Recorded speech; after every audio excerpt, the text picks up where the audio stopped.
Okay, so we're in the drought and conservation reporting report type, and I have a water shortage tab here.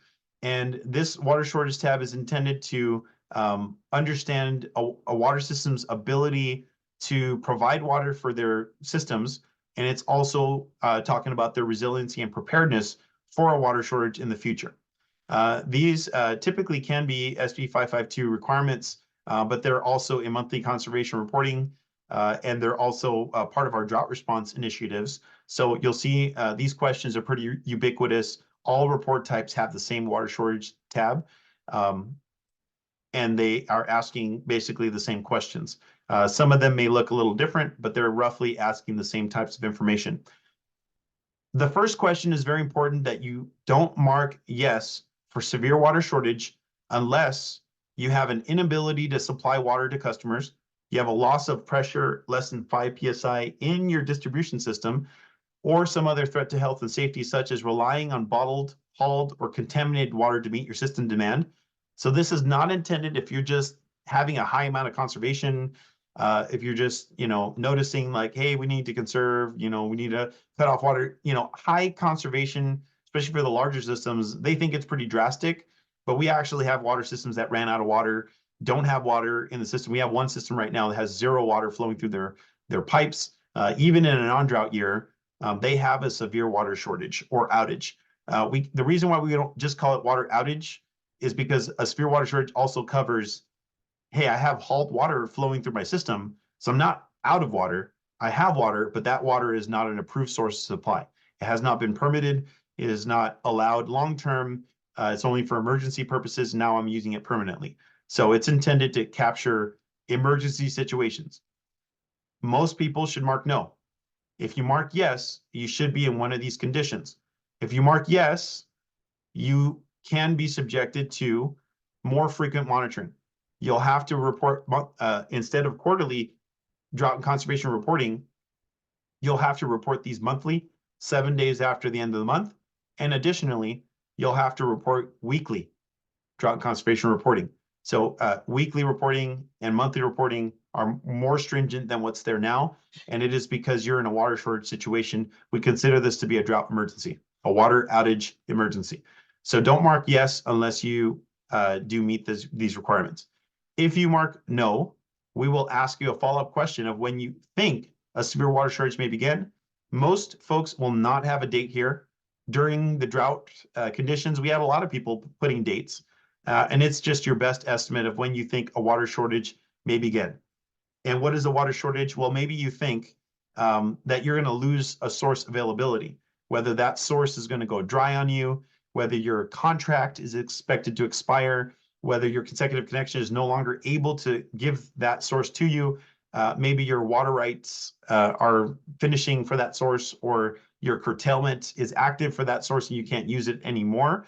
And that could certainly cause a severe water outage for your system. Perhaps your water storage, either raw or treated, is expected to be fully depleted at that time, and you'll expect a severe water shortage. Maybe you know when that's going to happen, or have an estimated date of when that could happen, or that you just have a dry source, right? Something is going to go dry and not even availability of a source, but the source itself is not able to be pumped for whatever reason. Those are reasons when you might estimate that a severe water shortage may occur. But for most folks, will indicate that one is not expected. And that is essentially saying, I don't believe one will be expected.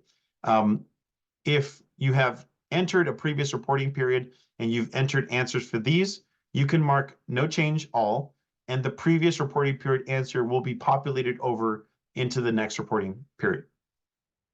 Moving on to the second question, the second main question is, do you have a water shortage contingency plan or drought planning elements?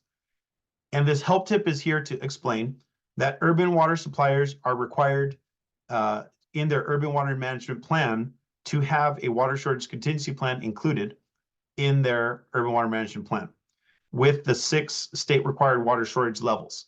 Additionally, SB 552 required small water suppliers between 1,000 and 3,000 service connections to have an abridged version of a water shortage contingency plan by July 1st, 2023, with some similar levels listed in this California Water Code.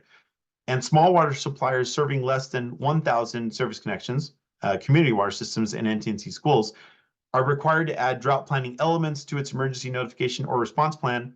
However, no due date was required for this requirement here.